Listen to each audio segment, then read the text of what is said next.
नमस्कार दोस्तों, आज हम बात करेंगे 2025 के ग्लोबल हीट वेव के बारे में, जिसमें दुनिया भर के देशों ने असाधारण गर्मी का सामना किया। इस वीडियो में हम देखेंगे कैसे ये हीट वेव अलग अलग रीजन को प्रभावित कर रहा है, क्या है इसका इम्पैक्ट और क्या कह रहे हैं एक्सपर्ट्स। तो चलिए शुरू करते हैं।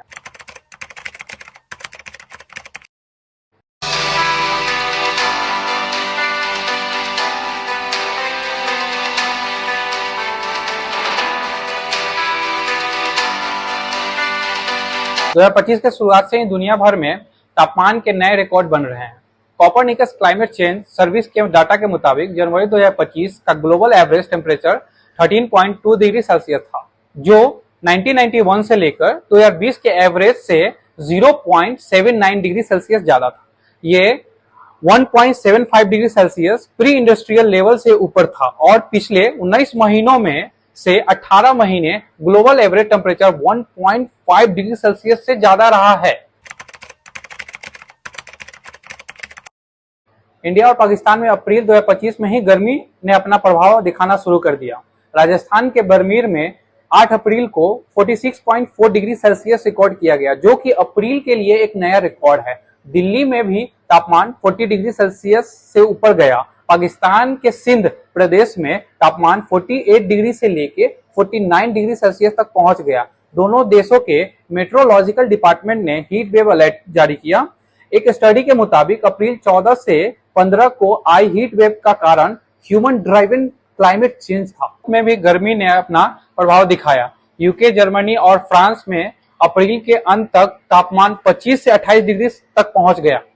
सेंट्रल एशिया के कजाकिस्तान और उज्बेकिस्तान में मार्च में तापमान 30 डिग्री के आसपास था, जो कि नॉर्मल से 5 से 10 डिग्री सेल्सियस ज्यादा था।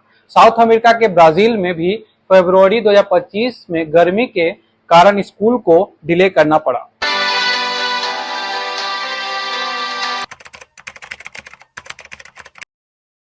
गर्मी का प्रभाव सिर्फ एनवायरनमेंट तक सीमित नहीं है, बल्कि लोगों के स्वास्थ्य पर भी पड़ रहा है। हार्ट स्ट्रोक, डिहाइड्रेशन और रिस्पिरेटरी इशू जैसे प्रॉब्लम बढ़ गए हैं। WHO के मुताबिक एक्सट्रीम हीट से क्रोनिक कंडीशन जैसे कार्डियोवास्कुलर, मेंटल, रिस्पिरेटरी और डायबिटीज रिलेटेड कंडीशन और एक्यूट किडनी इंजरी का रिस्क भी बढ़ जाता है।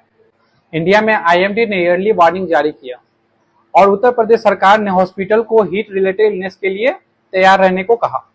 पाकिस्तान में भी सिमिलर स्टेप लिए गए। अंतर्राष्ट्रीय स्तर पर वो WMO और UN एजेंसीज ने क्लाइमेट चेंज के खिलाफ कदम उठाने की अपील की है। एक्सपर्ट का कहना है कि अर्ली सीजन हीट वेव ज्यादा खतरनाक होते हैं, क्योंकि लोग और इंफ्रास्ट्रक्चर दोनों ही तैयार नहीं होते। WMO के सेक्रेटरी जनरल ने अर्जेंट एक्शन की अपील की है और क्लाइमेट साइंटिस्ट ने कहा है कि अगर अभी कदम नहीं उठाए गए तो आगे और भी बुरे दिन देखने को मिल सकते हैं। क्लाइमेट चेंज, फॉसिल फ्यूल का इस्तेमाल बढ़ने से ग्रीन हाउस गैसेस एटमॉस्फेयर में जमा हो रहा है, जो ग्लोबल टेम्परेचर को बढ़ा रहा है। हाई प्रेशर सिस्टम, जो मिडिल ईस्ट से साउथ एशिया तक के हाई प्रेशर वेदर सिस्टम ने गर्मी को और तेज कर दिया है। शहरों में कंक्रीट और एस्फाल्ट ज्यादा होने से तापमान बढ़ जाता है, क्योंकि ये सरफेस हीट को एब्जॉर्ब करते हैं। लालिनिया जैसे क्लाइमेट पैटर्न भी टेम्परेचर वेरिएशन में योगदान देते हैं।